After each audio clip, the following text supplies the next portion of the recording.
تھا کہ وزیر اعظم کو نکال دو. 25 کروڑ کا ایک وزیر اعظم ہے, اس کو 5 جج بیٹھ کے نکال رہے ہیں. اور کس بنا پہ؟ کہ تم نے اپنے بیٹے سے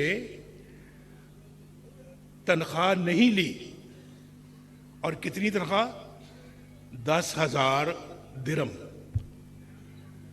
تو لہذا تم نے اس کو نہیں لیا, تم نے اس کو اپنے بکس میں شو نہیں کیا, لہذا تمہاری چھٹی, تم فارغ. 25 کروڑ کے عوام کو 5 جج بیٹھ کے اس بنا پہ فارغ کریں. اس بنا پہ ذرا آپ دیکھیں تو صحیح نا کہ وجہ فارغ کرنے کی کہ تنخواہ نہیں لی بیٹے سے. یہ نہیں کہ میں آپ سے تنخواہ نہیں لی, یا آپ سے میں کوئی 10,000 ارب روپے لے کے میں غائب ہو گیا ہوں. میں نے بیٹے سے تنخواہ نہیں لی, وہ بھی 10,000 درم. تو بتائیں کہ کتنا بڑا ظلم ہے. سستی بجلی, انتہائی سستی تھی بجلی, گیس سستی تھی, 10 روپے کلو سبزیاں ملتی تھیں, گھی سستا تھا, چینی سستی تھی, گوشت سستا تھا, غریب آدمی کا گزارا ہوتا تھا, پیسے مہینے کے بعد بچ بھی جاتے تھے. اور ملک ترقی کر رہا تھا. پاکستان کی مثال دنیا بھر کے لوگ دیتے تھے کہ یہ اتنی ترقی کر رہا ہے. تو پھر مجھے نکالنے کی کیا ضرورت تھی بھائی, بتاؤ.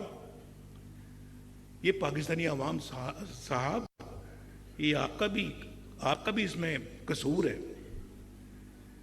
آپ بھی ذمہ دار ہیں. میں آپ یہ نہ سمجھے کہ آپ ذمہ دار نہیں ہیں.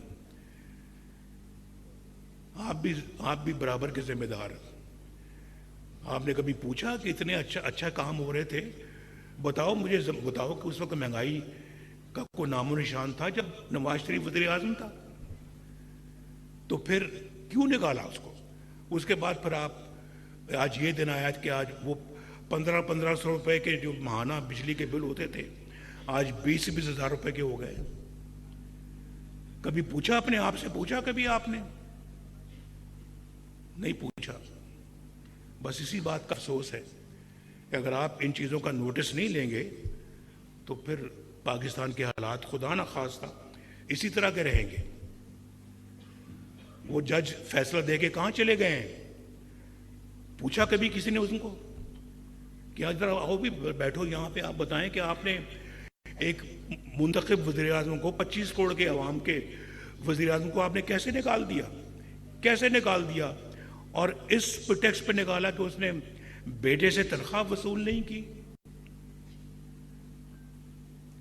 خوددار قومیں جو ہوتی ہیں, غیرت مند قومیں جو ہوتی ہیں, وہ یہ سوالات پوچھتی بھی ہیں, ان کے جوابات حاصل کر کے رہتی ہیں. تھوڑا سا اس بات کا مجھے افسوس ہے اور افسوس رہے گا.